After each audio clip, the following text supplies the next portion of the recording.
My phone's been updated again.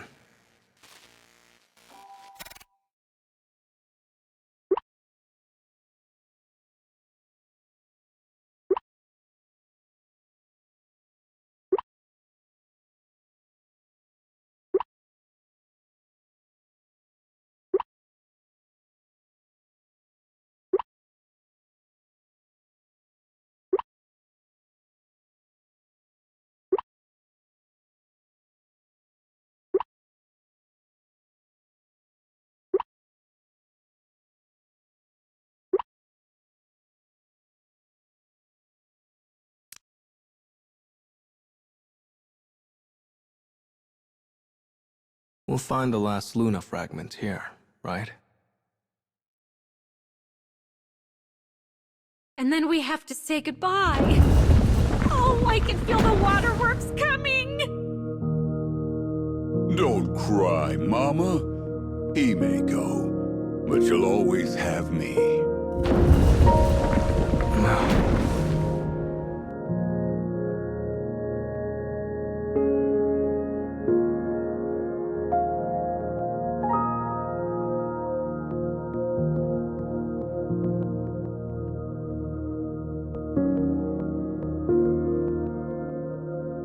These gears are really loud.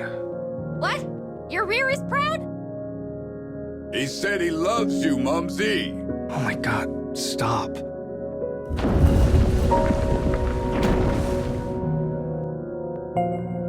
This is our first dark scarecrow. Time to get to work. I have to repair the past inside the scarecrow to get my Luna fragment.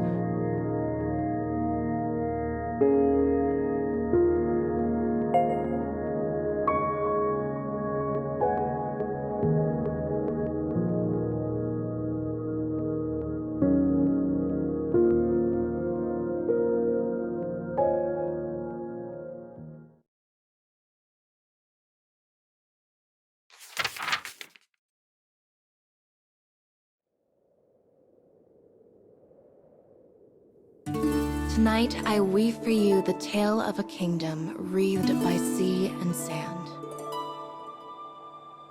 The heroine of our story is a charming princess who seeks true love for herself.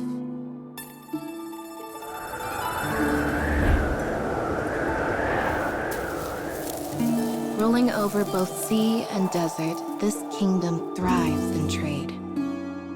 And its queen has issued a notice.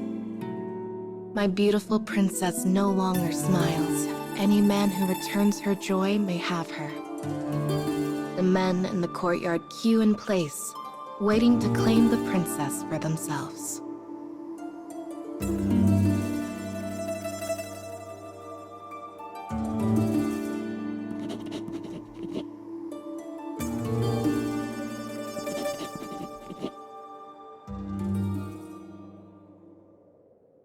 The first hopeful begins to speak.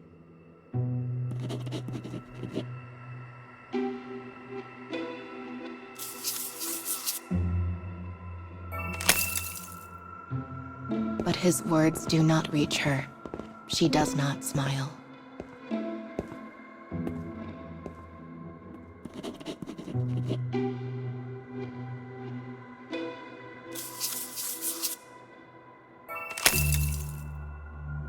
The men's words are hollow things. They tell the princess they see her only for her station.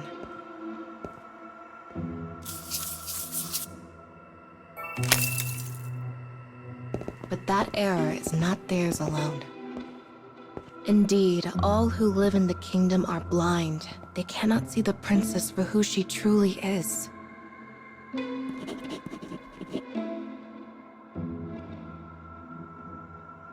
With her face a stone, the men surrender and return to their homes.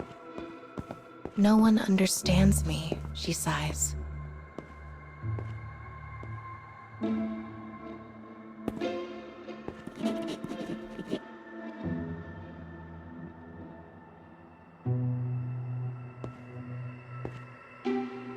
But then, a lone boy dressed as a sailor appears before her, one barely on the cusp of manhood.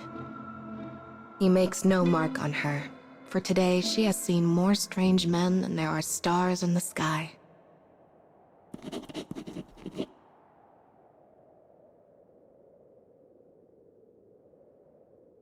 The boy begins to spin a tale of wild adventure. He speaks of a djinn he met on a journey. He speaks of desert islands filled with wonders, of seas so vast their edges have never been found. The princess is enraptured by his tale. She stares at him from behind her veil, saying not a word. On the queen's signal, the boy is escorted away.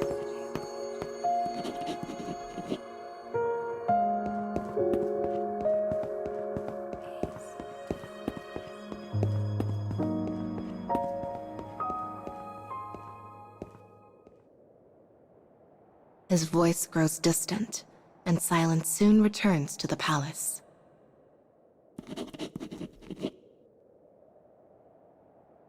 As the princess ponders this development, another uninvited guest comes to see her.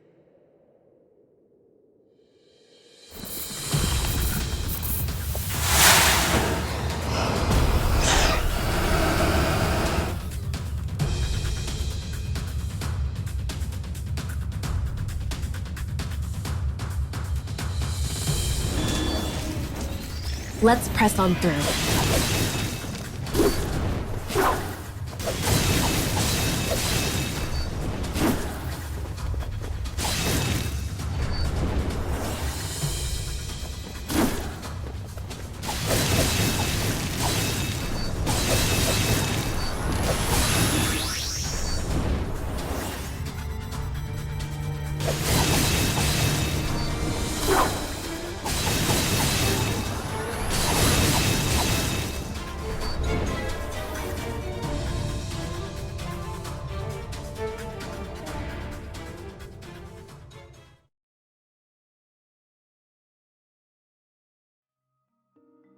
The dark of night falls over the palace as the princess rushes through its halls. The fantastical palace in which she lives is in truth a prison that has stolen her freedoms. The words she uses, the way she acts, even the order in which she eats her food. Every aspect of her life had been decided from the day of her birth.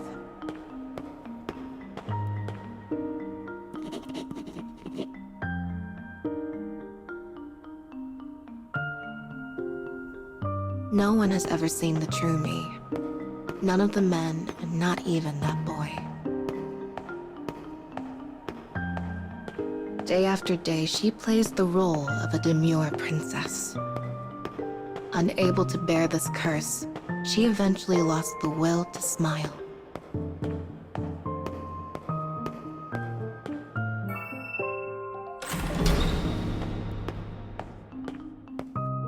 Her bedroom is adorned with the most elegant and fanciful decorations.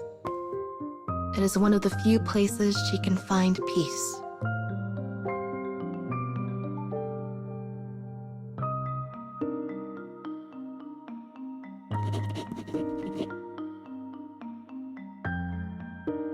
At a signal from her lady-in-waiting, the princess changes her clothes.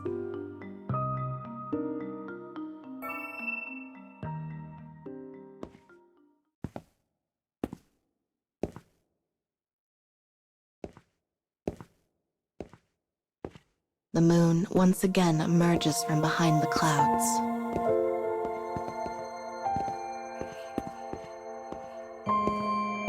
She stares at herself in the mirror, dressed now in the guise of a fortune teller. It is a persona she assumes only when the sun takes its leave from the sky.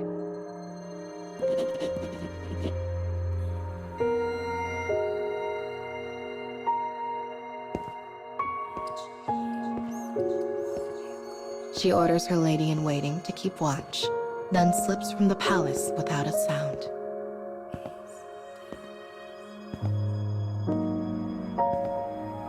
She will be greeted by the bustle of a city bathed in danger and vice. And it is there that she will slip the pent-up frustrations of her carefully orchestrated life.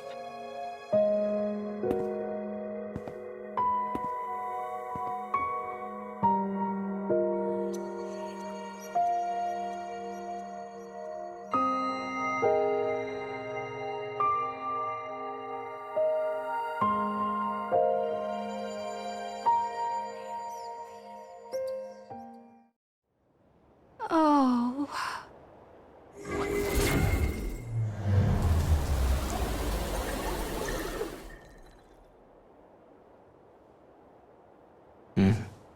Oh, hi! You're back. Nice job.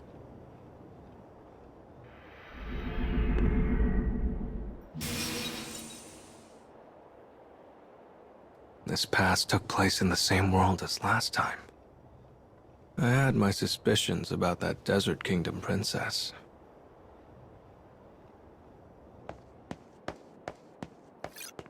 What were you doing on the phone?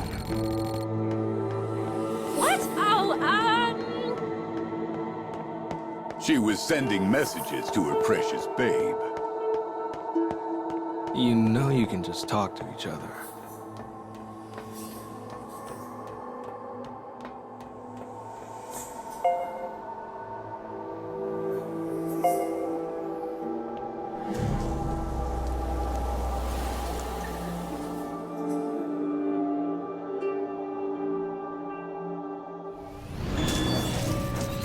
Let's press on through.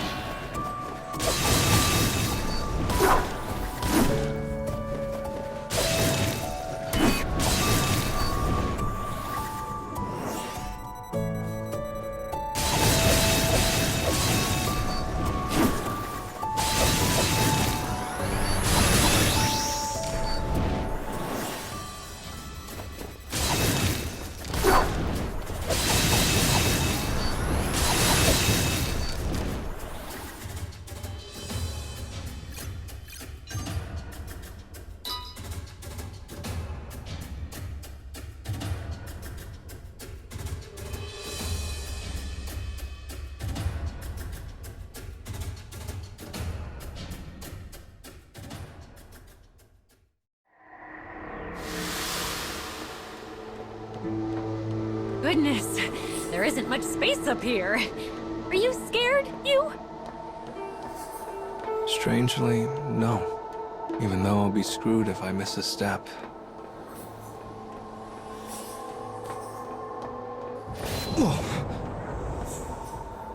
Was that an earthquake?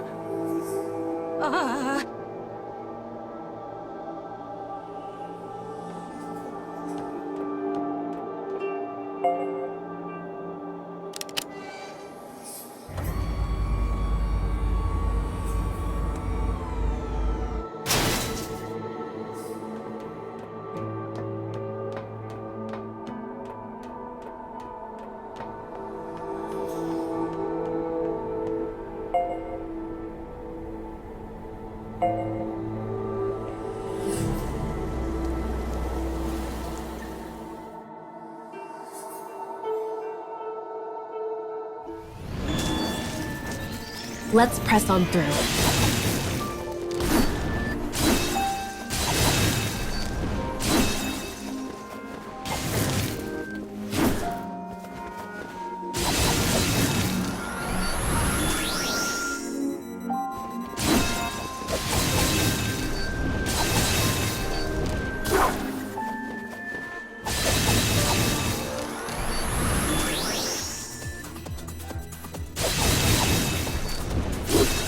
No!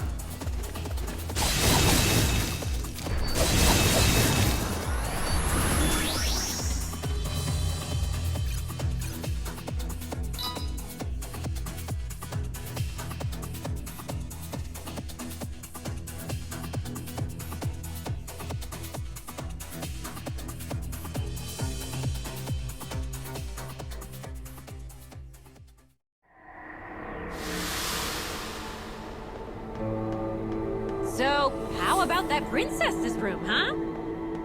Gosh, I've always wanted to live a rich lady's lifestyle. Sometimes a room can be too big, That thing would take the whole day to clean. And if everything is expensive, you're out lots of cash if something breaks. Don't crush my dreams, Yuzuki! Sorry, couldn't help myself. I don't care for rooms. Mama's apron is the best place for me.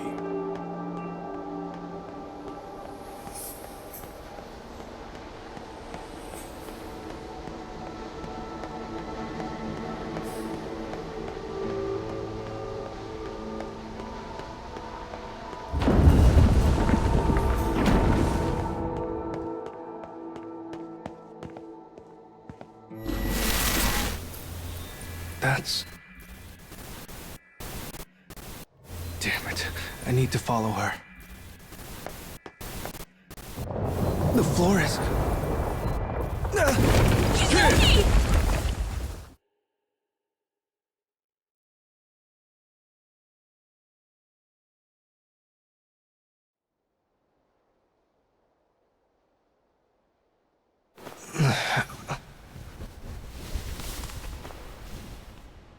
Where am I?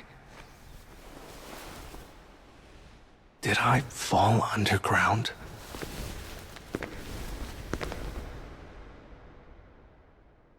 Where's everyone else?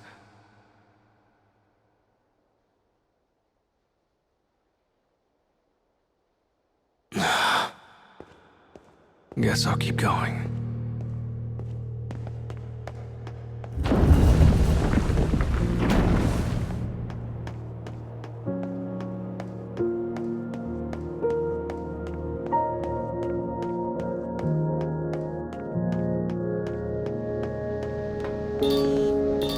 Huh? No, it's just my phone. Are you okay? Are you alive? I wouldn't be answering the phone if I was dead. Oh, yeah, I guess not. Anywho, I'll guide you over the phone, okay? No need to worry.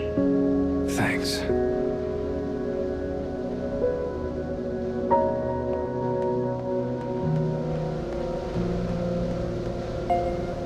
I'm at the second scarecrow now. Go ahead and repair the thing. You've got this.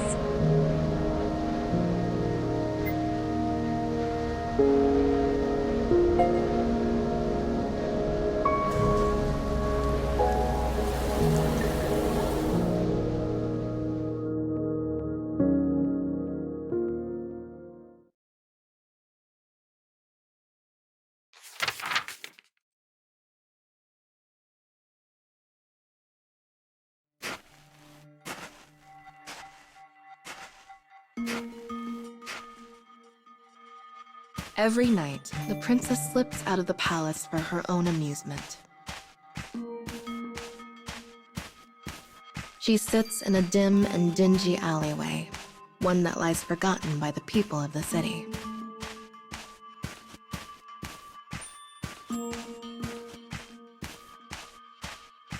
This small tent is the princess's second home. It is a place where she tells fortunes, one of her own creation. Yet her divinations often ring true, and rumors claim her words can change fate itself.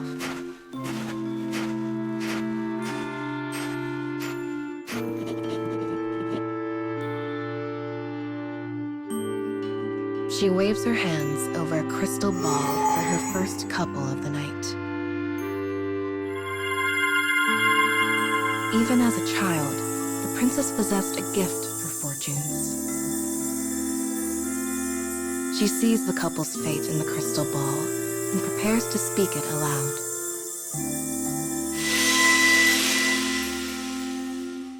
The light within the ball grows faint and vanishes.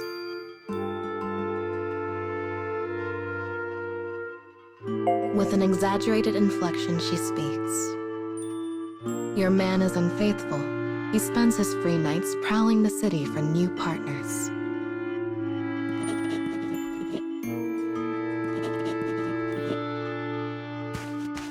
Betrayed, the woman rushes away in tears.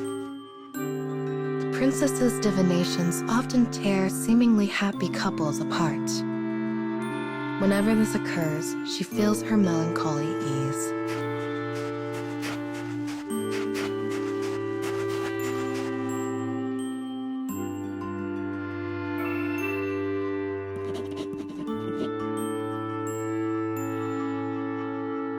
When she assumes the guise of the fortune teller, none realize she is the princess. This only confirms her suspicion that no one sees her for who she truly is. Not a soul within the palace, nor a soul without.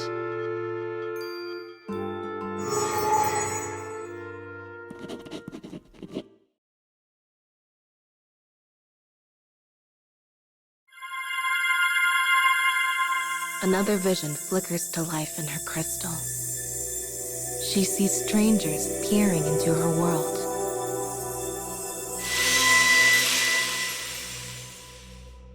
The princess quickly recovers from the unexpected occurrence and informs the couple of the result.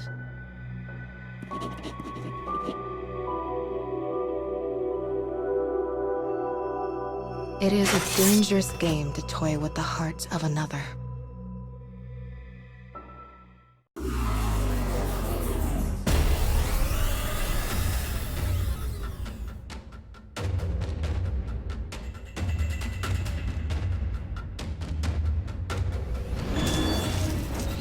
Let's press on through.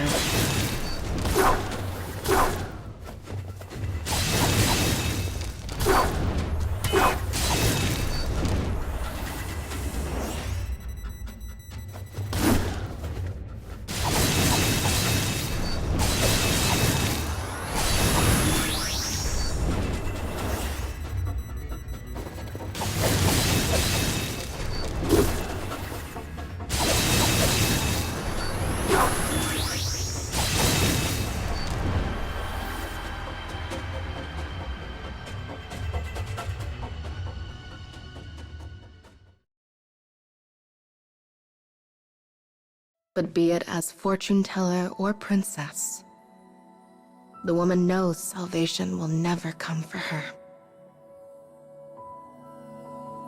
Alas, her life proceeds on a path that is set by another.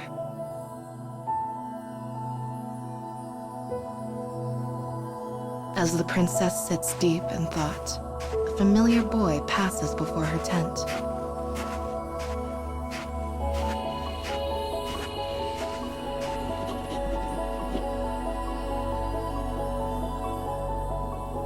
It is the sailor, the selfsame one who came to the palace spinning tales of adventure. Perhaps he sees the real me. She decides to test his motives. She forecasts his grim end with these words: "Death awaits if you continue to see the princess." But then,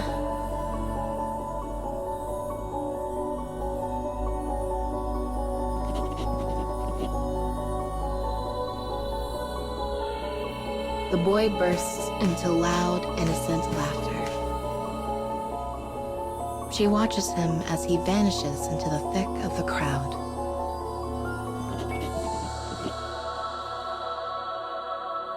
I wonder if he will come to the palace tomorrow, she thinks to herself.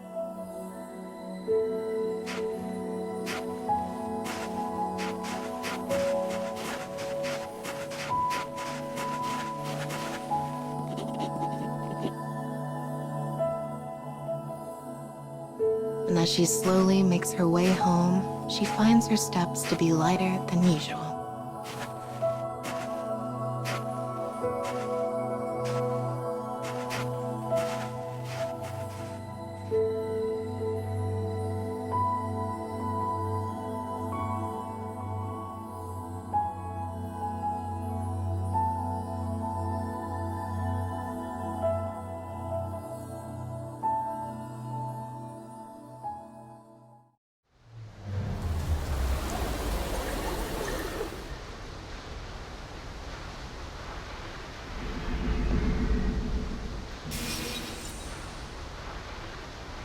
That should do it.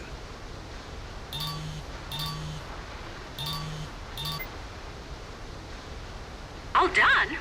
Then let's keep moving.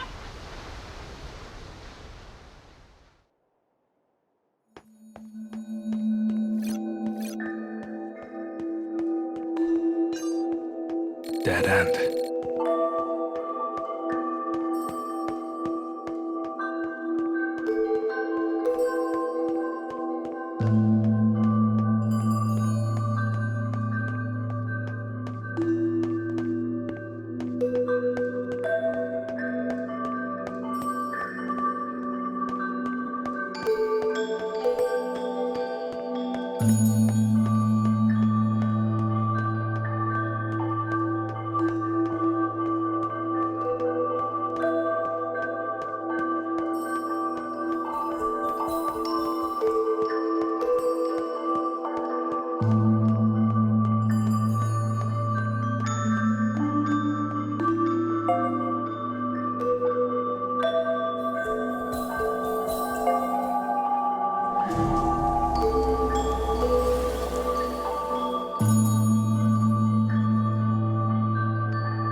Let's press on through.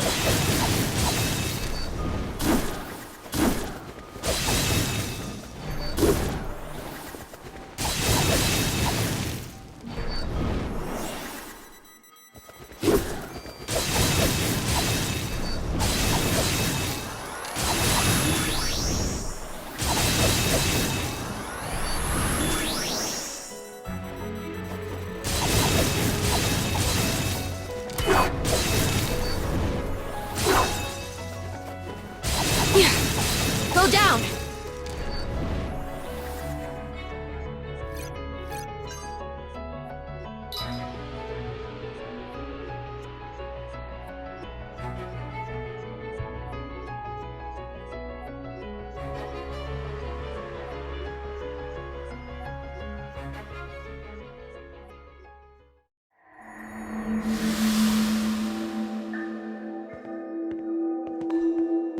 So, how did you get my contact info anyway?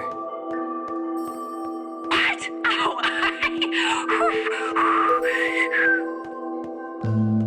You call that whistling? Here's your answer, bub. You should be honored to get a call from Mama.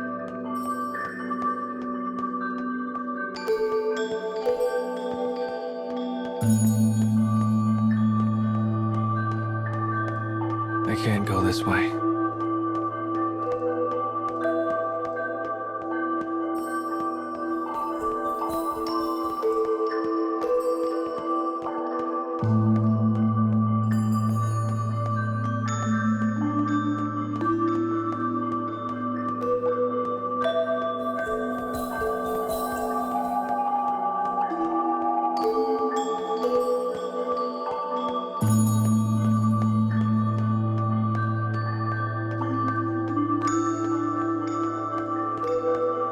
I suppose I just need to head that way.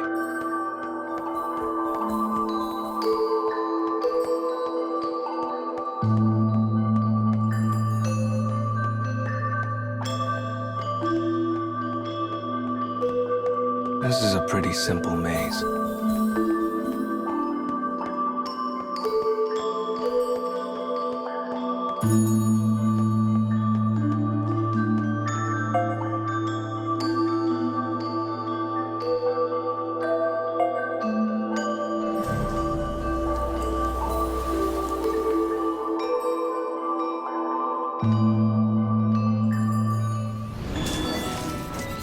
Let's press on through.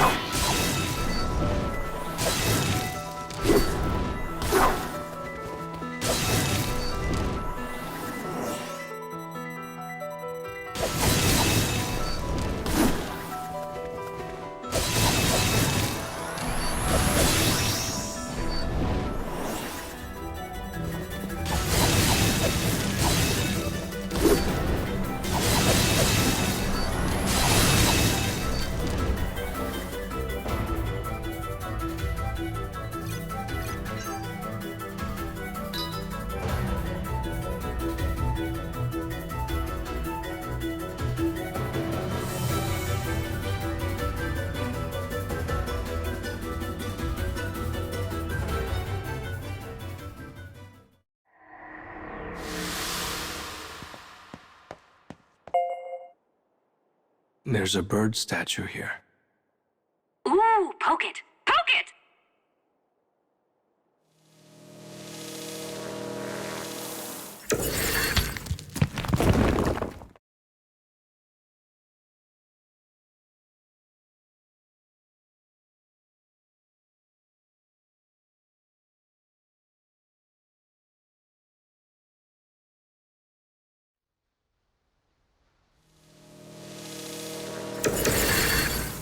Did I just warp here?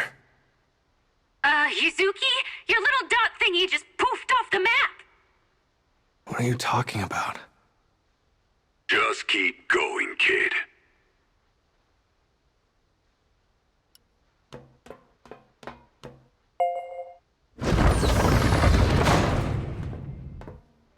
Whoa.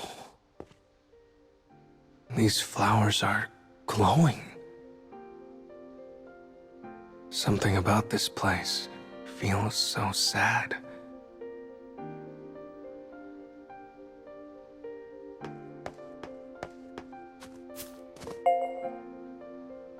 This is my sister's bird keychain.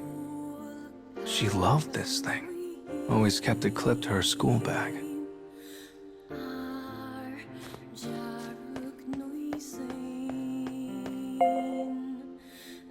Oh, wow.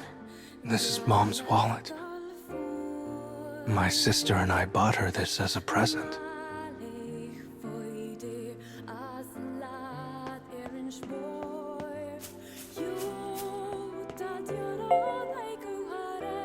Wait, is this my pen?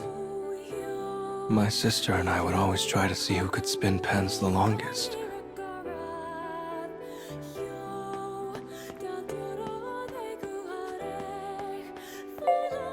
Huh? Does this door not open? Well, that's weird. It should be the way forward. Oh, strange. Reception pretty bad. Oh, come on. Oh, you just... right there, you...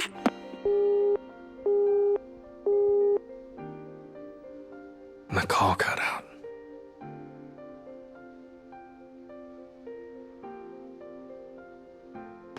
Now what do I do?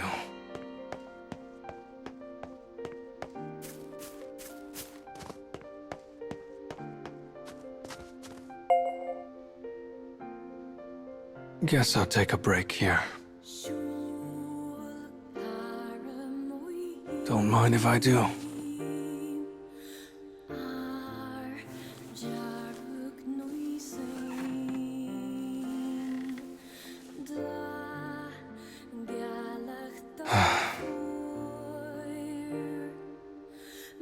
It's really quiet without Mama and Babe. Something's missing without them.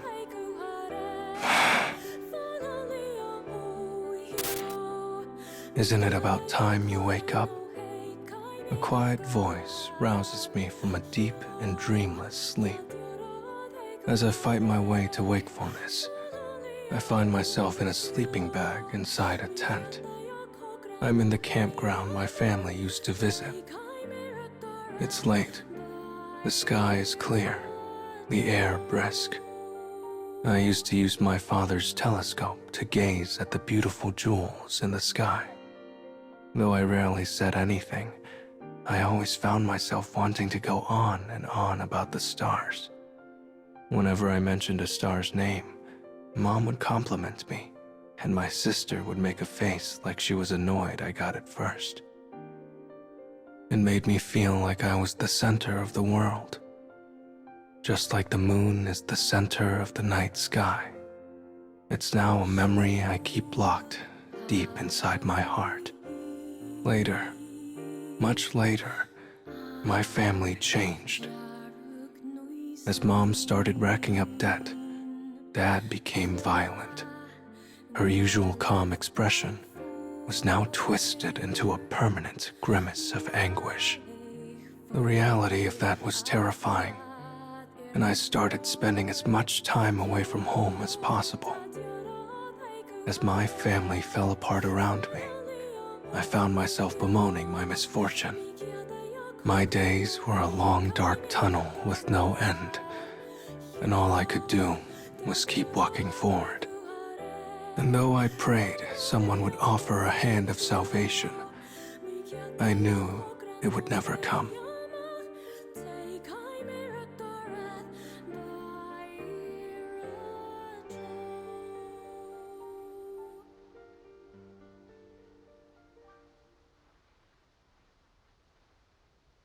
Yuzuki! Wake up, Yuzuki!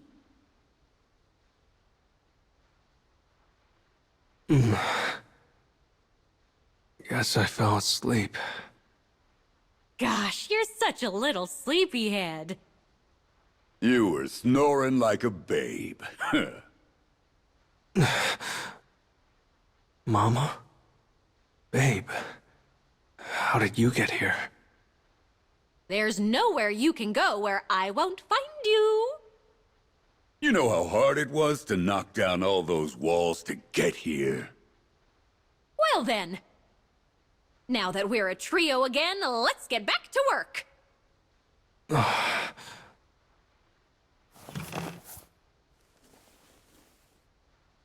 Goodness, look there! Is that a key?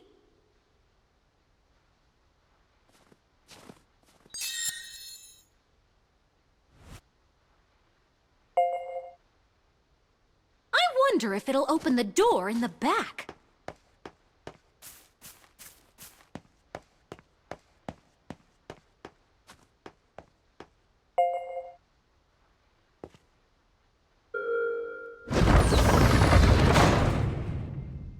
We made it out! Yay!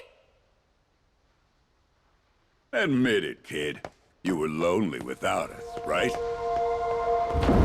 I bet you two missed each other so much! Not really.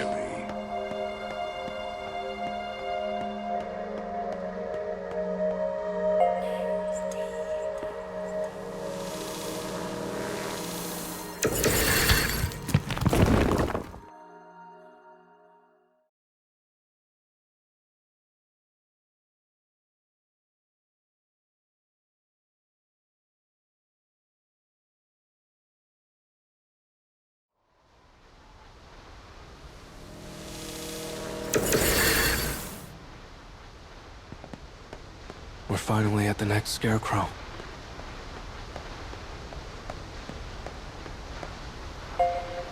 So this is it. The fourth and final scarecrow. This is still the third one. Oh, dang it. I was so confident and now I just feel silly.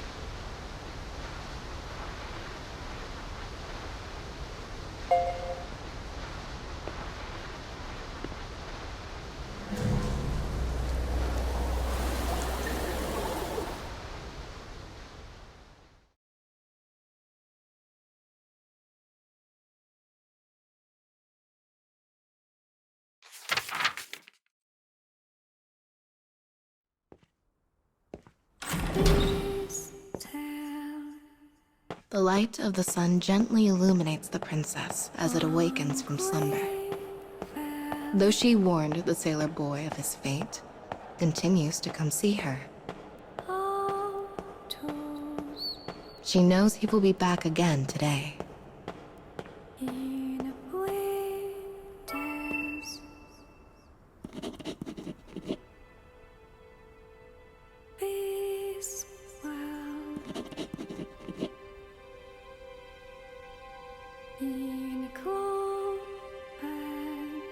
Day after day, he flashes a daring grin as he fabricates tales of adventure.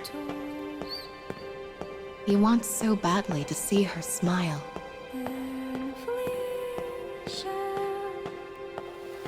And at some point, she finds herself taken with him. The boy appeared before her like a bird that rules over the free skies. Perhaps she can flee her kingdom prison with him, and only him.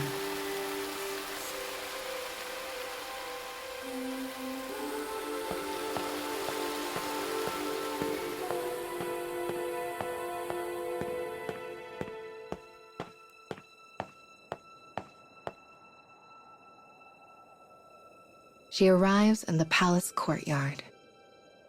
The sailor boy greets her with a confident grin.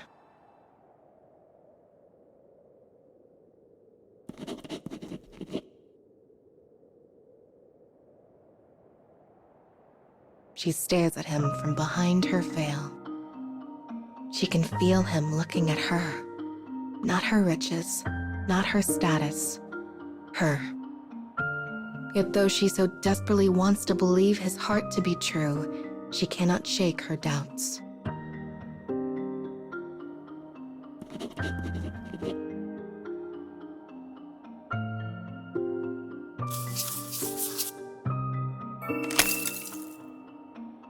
After a moment of thought, she decides to test him.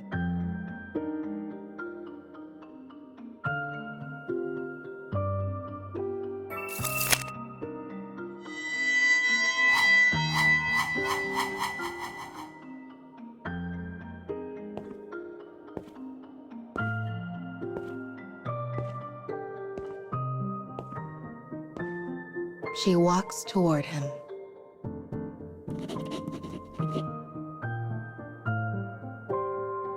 In a faint voice no louder than a whisper, she graces him with a plea.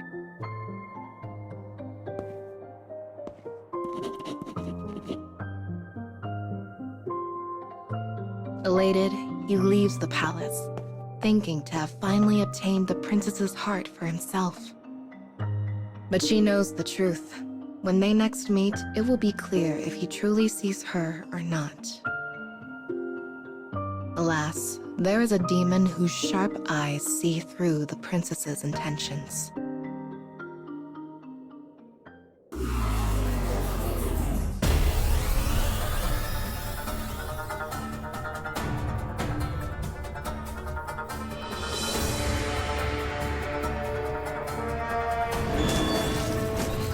Let's press on through.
We've all to meet.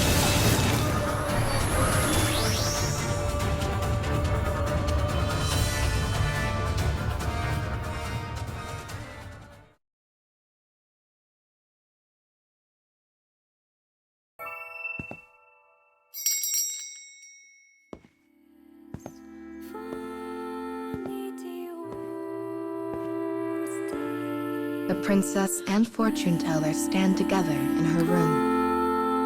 The princess has come up with a plan to test the sailor boy.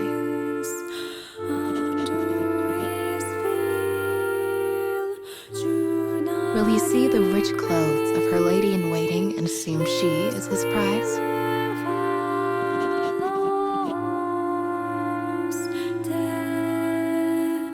In her guise as fortune teller, she can only pray he makes the right decision.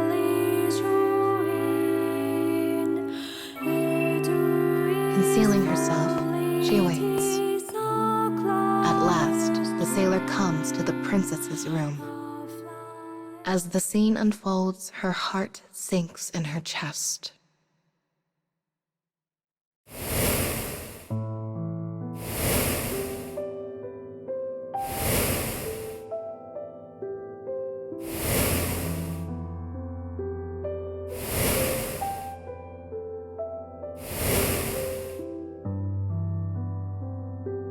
Sailor does not recognize the lady-in-waiting in disguise and quickly spirits her away.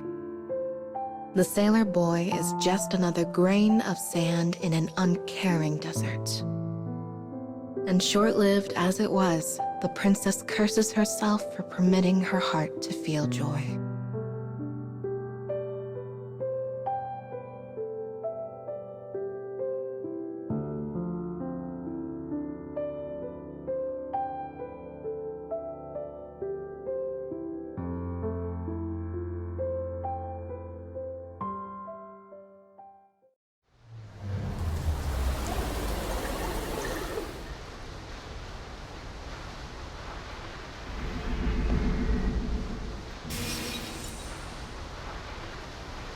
What's with the whole switching places plan?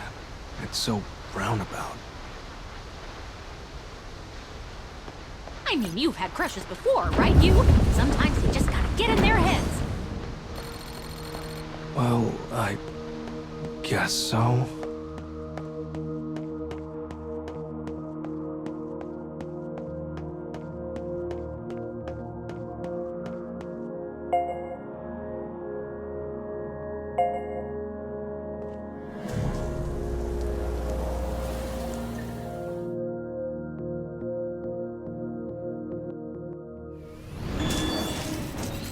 Let's press on through.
Let's press on through.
Okay, so seriously, back to the crushes topic.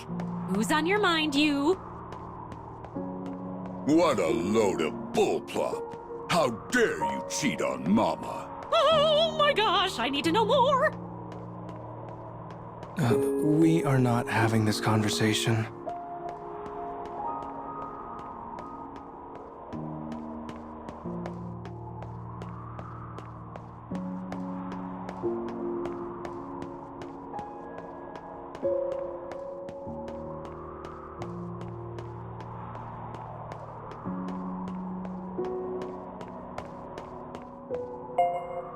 This is really the last scarecrow, I promise.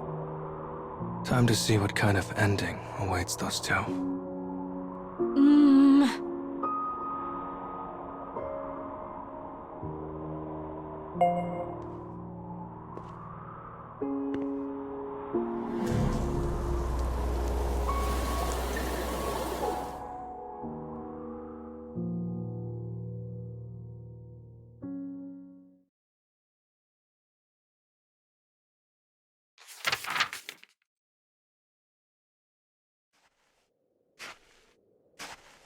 a lonely wind dances through the nighttime city. In fortune-teller's garb, the princess follows the sailor boy and her lady-in-waiting, who is still disguised as herself.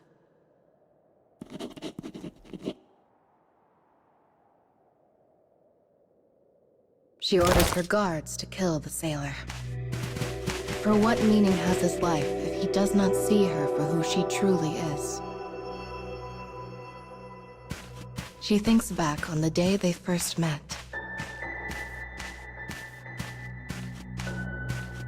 He spun a magical tale of traveling the world.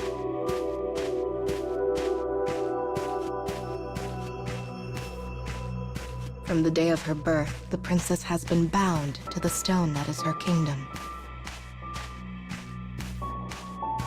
But the boy came to speak with her countless times, eventually setting her heart aflame.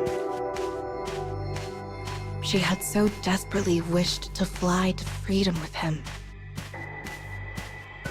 But now her heart lays in ashes. She has been betrayed, undone.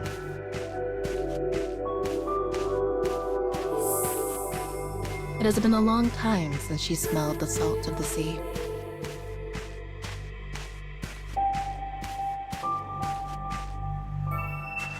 The beach is unnaturally quiet, the sand darkened with blood. What awaits the princess is a truth she can scarcely believe.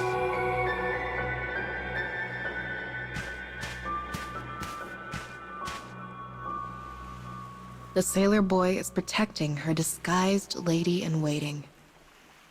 The boy risks his life to protect a false princess, yet the true one sees it as a fruitless act.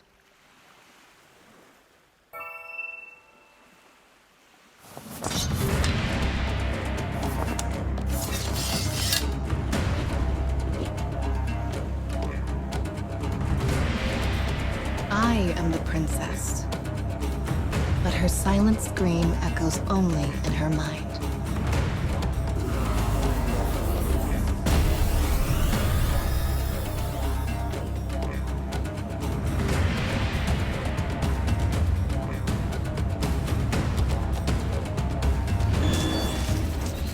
Let's press on through.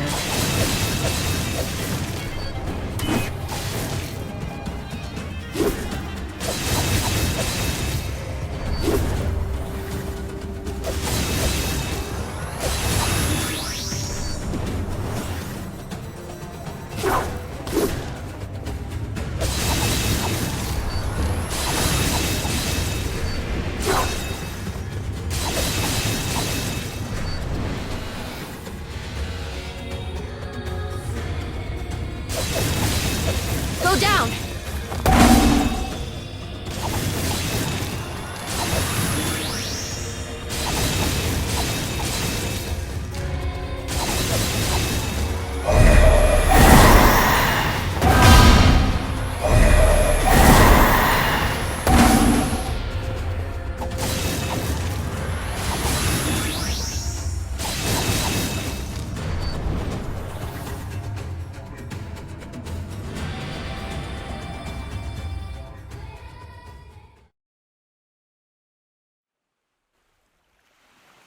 As the battle in the bay continues, dawn encroaches on the territory of night. When sun and moon meet in the sky, they point their blades at one another.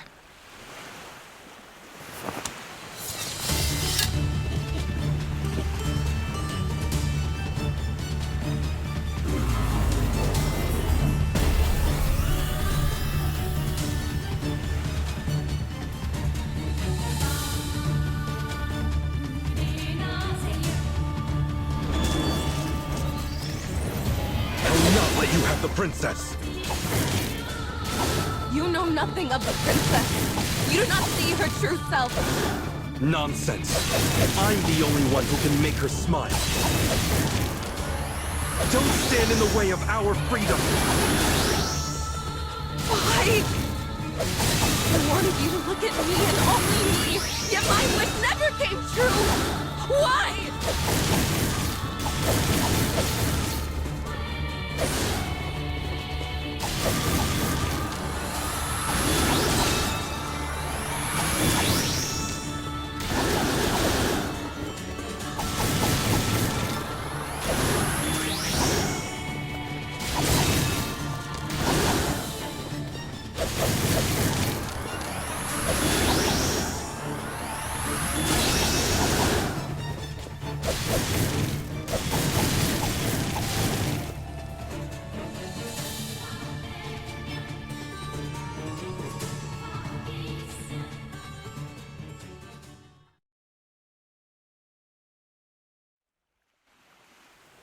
At the end of the battle, the sailor boy falls unconscious, steadfast in his decision to stay with the princess to the bitter end.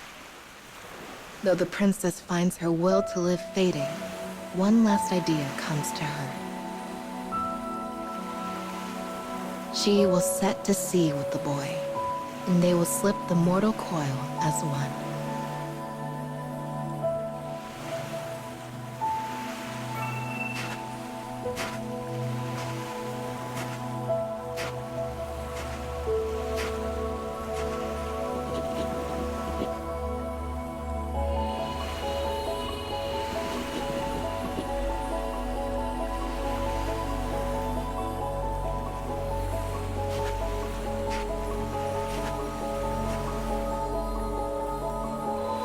The sea glimmers in the morning light, a silent watcher as sailor and princess cross its waters. Here, the kingdom cannot reach them. Here, a girl is not bound to her royal status.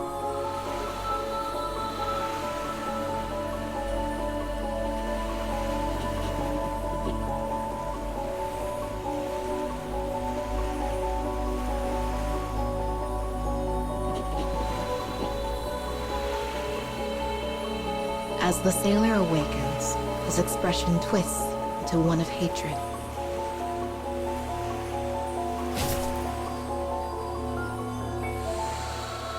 No one had ever seen the princess for who she truly is. She has been destined to forever be a symbol.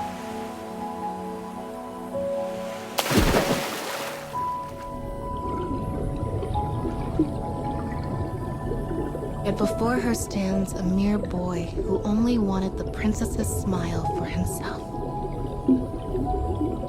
We, tangled in an ironic embrace, we sink into the sunless depths. I stare at her with pure hate as the moonlight washes over us. I smile then, for he is finally looking at me, and only me. Their brief meeting ultimately brought them here. My wish is granted at long last, and I take it with me. Into the depths of the cold, cold sea.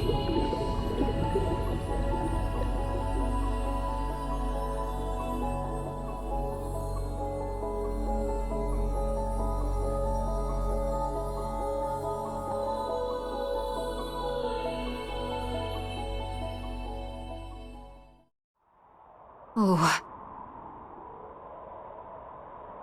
And that takes care of that. I guess there's not a lot of time left, huh? When the 4 moons... No, when the 4 keys come together. Oh. Oh, Yuzuki. What should I do? Mama. Oh, whoopsies. Gotta get back in gear.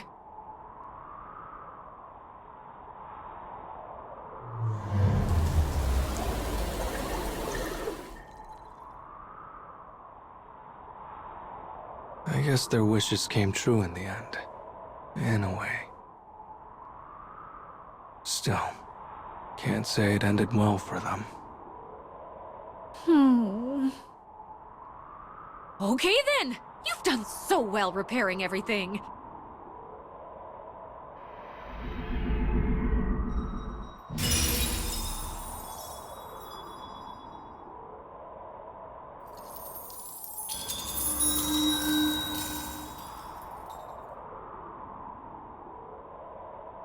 So this is the last Luna fragment. You need to repair the moon now, so let's keep going!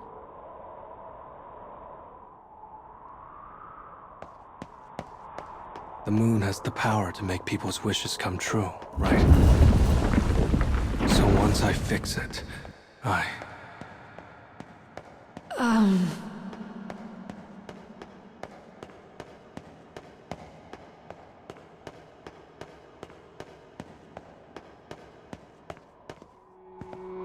guess I'm heading this way.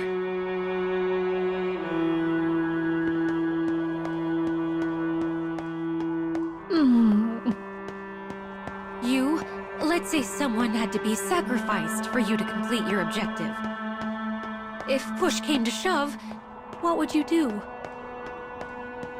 The hell? I don't know. I'll just think about it and make the best decision I can.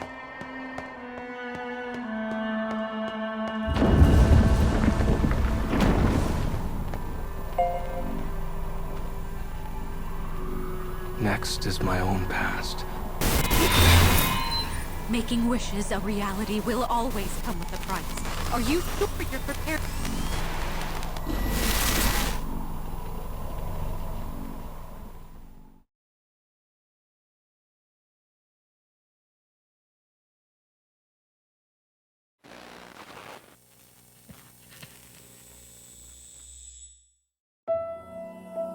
The boy does nothing but study and work.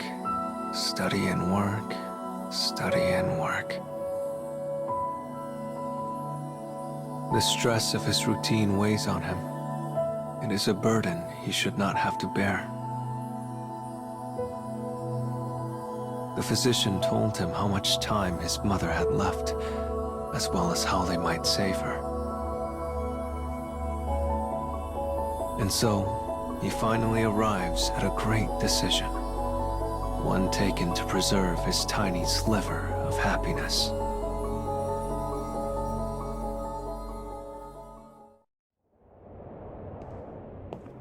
The boy walks through an endless night with no exit. He does not question where he is. His only aim is to follow the moon that now hangs in a darkened sky.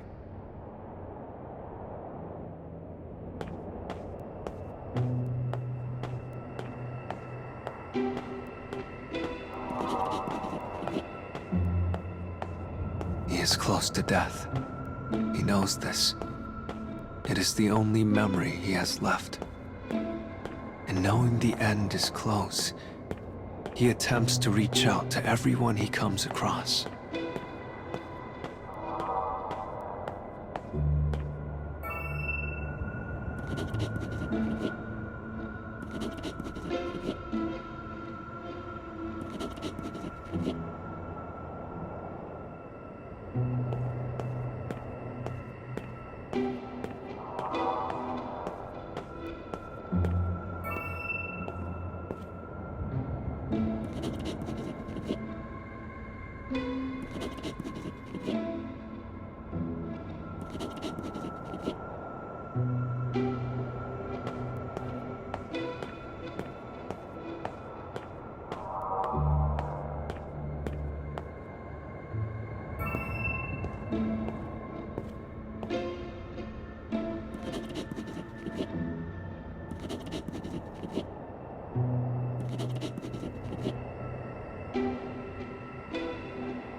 But he receives only cruelty in return.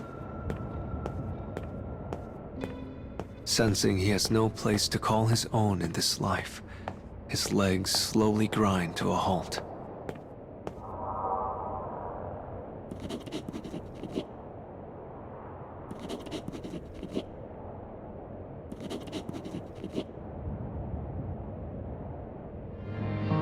He remembers what he and his mother said to one another when he was young. Even when his father scolded him, even when he fought with his sister, his mother had always been on his side.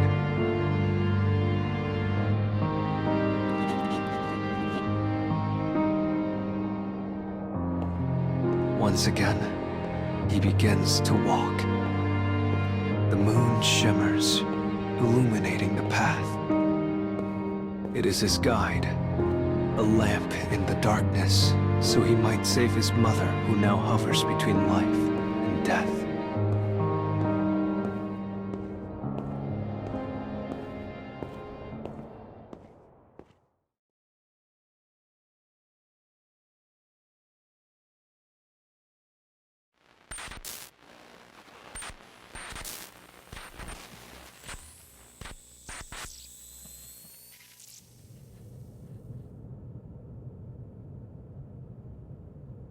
boy wakes up on the couch.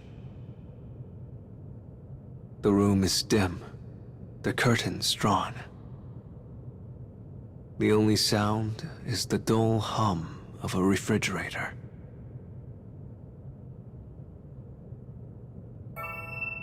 Bottles of drugs sit on the table before him. It is poison he purchased on shady websites. Poison enough to kill him many times over. But it is also a release. For while it causes brain death, it will leave his heart intact for his mother.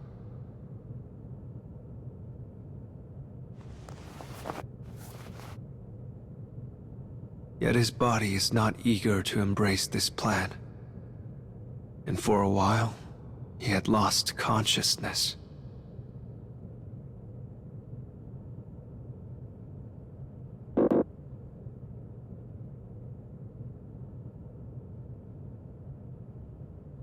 Words of self-defense flutter in and out of his mind. But knowing that his mother has no time left, he manages to shove them aside.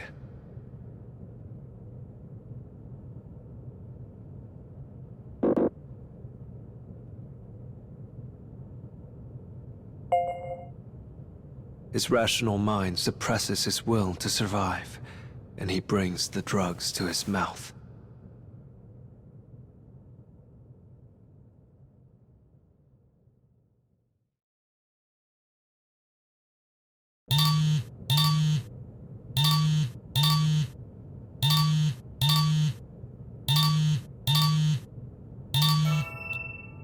He feels as though his final moments will last into eternity. But then his phone rings. He lacks the mindfulness to notice his palpitating heart. But somehow, he manages to trace a shaking finger across the screen.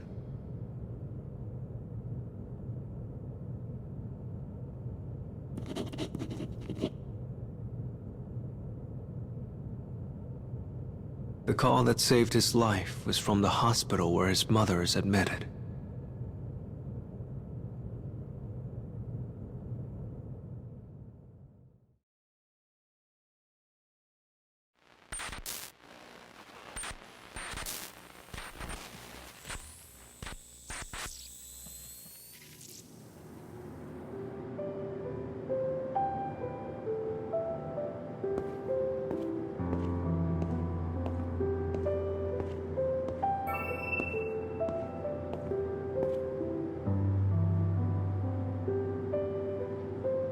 It is as though time is frozen in the hospital room.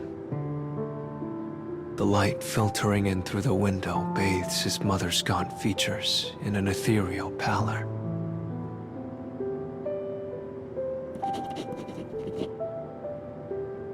She had passed not long before, quickly and without warning. There is a thin smile on her face, as though free at last from her hell.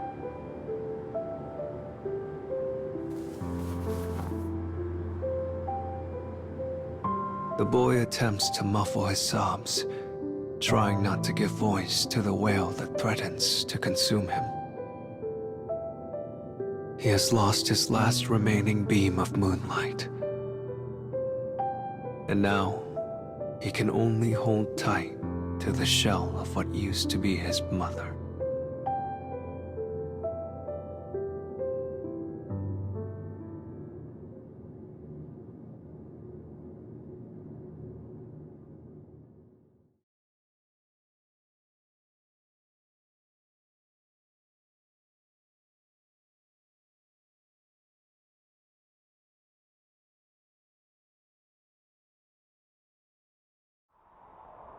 If only he was never here.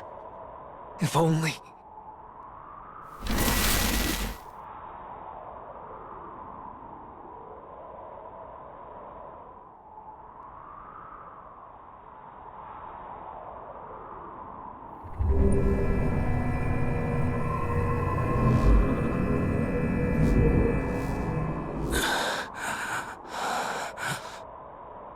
I gave up everything in my life.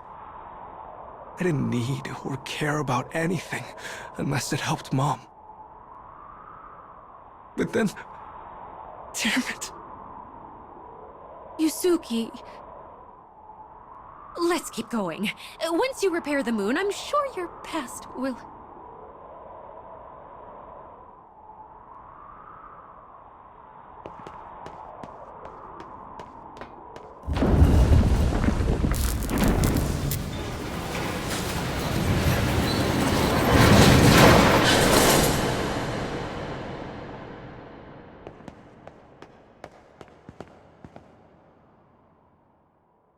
It's finally time for us to complete our objective.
Well, this is the last stop on our journey. This is the spot in the cage that's closest to the moon. And the spot closest to your world, Yuzuki.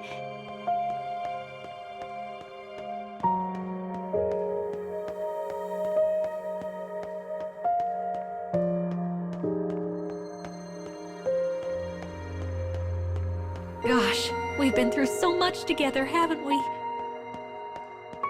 Yeah.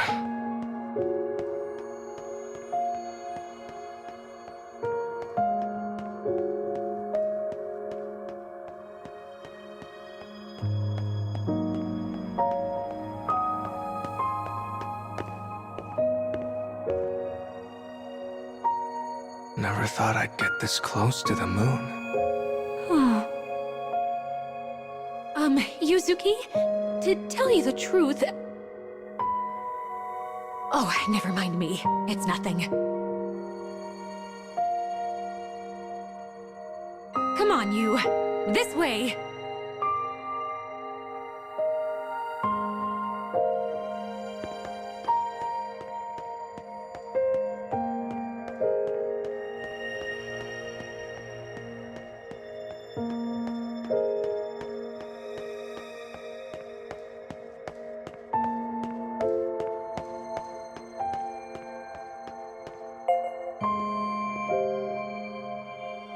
You'll find the altar of the moon at the top of these stairs. Once you place the fragments on it, you should be able to fix the broken moon. You're such a good, diligent boy, Yuzuki. No matter what happens, I know you'll be fine. I'm sure of it. So... You know, it's been fun traveling with you. Plus, you really helped me out. A lot, actually. Oh, Yuzuki. Well, look at that. The kid has a heart after all. This is your last big job. Now go get him, Tiger! All right, here goes nothing.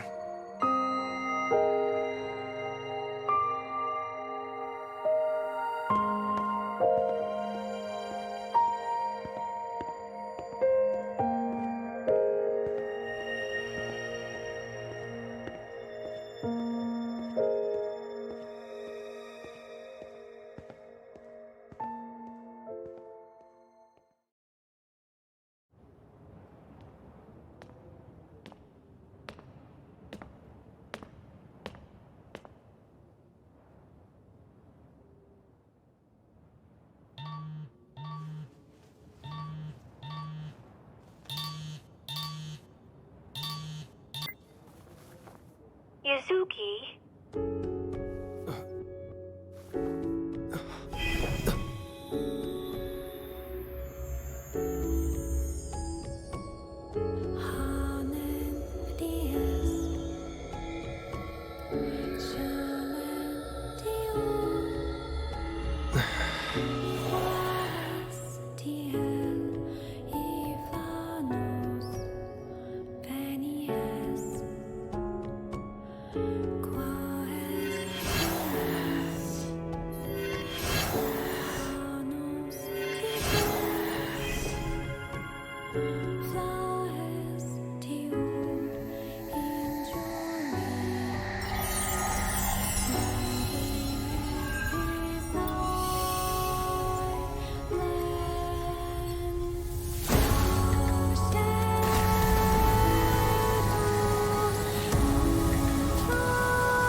Tell me, Yuzuki.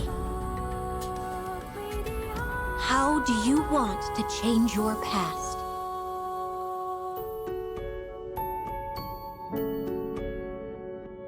I want this.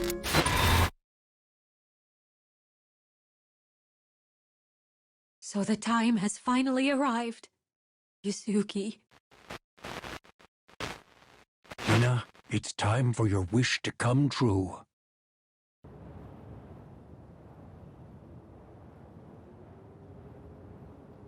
So, tell me, kiddo. How do you want to change your past? I want to live with my dad.